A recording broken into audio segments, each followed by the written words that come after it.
درود پاک وہ عبادت ہے جو کہ کسی صورت میں رد نہیں کی جاتی۔ بہت سے درود پاک احادیث میں وارد ہیں، علماء ہمیں بیان کرتے رہتے ہیں۔ بہترین درود ابراہیمی ہے، درود ابراہیمی پڑھنا چاہیے، لیکن اکثر علماء فرماتے ہیں کہ آقا کریم علیہ السلام نے فرمایا جو کثرت سے مجھ پر درود پڑے گا قیامت کے روز وہ میرے نزدیک ہوگا۔ تو اب درود ابراہیمی چونکہ اس پر ایک وقت لگتا ہے، آج کل ہمارے پاس اتنا وقت بھی نہیں ہے، تو کیوں نہ ہم کوئی تھوڑے سیگوں والا کم الفاظ والا درود پاک جو ہیں وہ اپنے لیے منتخب کر لیں تاکہ اس کو ہم پڑھیں اور ہم کثرت سے درود پاک پڑھنے والوں میں شامل ہو جائیں۔ وہ کون سے درود پاک ہیں؟ بہت سے درود پاک ہیں، آپ کا جو دل کرے۔ آپ پنجابی میں پڑھیں پھر بھی قبول ہے، آپ اردو میں پڑھیں پھر بھی قبول ہے، آپ عربی میں پڑھیں پھر بھی قبول ہے، لیکن افضل زبان تو عربی ہے نا، جنتیوں کی زبان ہے عربی۔ تو ایک درود پاک کا آپ کو میں بتاتا ہوں اس کی شان کیا ہے۔ آقا کریم علیہ السلام پر چند الفاظ پڑھنے ہیں درود پاک کے۔ علماء فرماتے ہیں کہ جو بندہ یہ درود پاک ایک بار پڑھتا ہے اللہ پاک اس پر 70 رحمتوں کے دروازے کھول دیتا ہے۔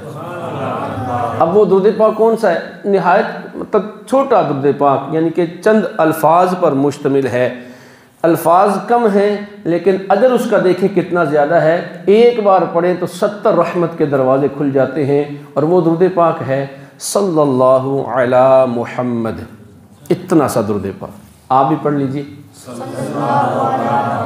اب آپ کے پاس ہو تسبیح اور آپ یہ پڑھتے جائیں صلی اللہ علی محمد صلی اللہ علی محمد صلی اللہ علی محمد۔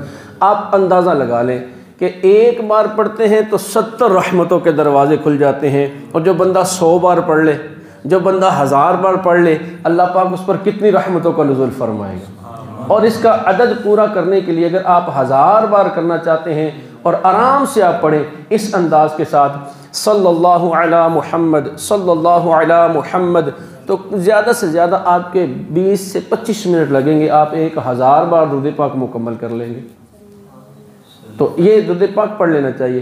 باقی جو آپ کا ذوق ہے، کبھی آپ الصلاۃ والسلام علیک یا رسول اللہ پڑھ لیں، کبھی آپ درود ابراہیمی پڑھ لیں، اللہ توفیق دے کبھی درود تاج پڑھ لیں، اللہ توفیق دے کبھی درود تنجینہ پڑھ لیں، اللہ مطلب کہ توفیق دے تو جو بھی آپ کے دل کو لگے وہ درود پاک آپ پڑھتے جائیں اور برکتیں رب عز و جل سے سمیٹتے چلے جائیں۔ اللہ پاک ہمیں عمل کی توفیق نصیب فرمائے۔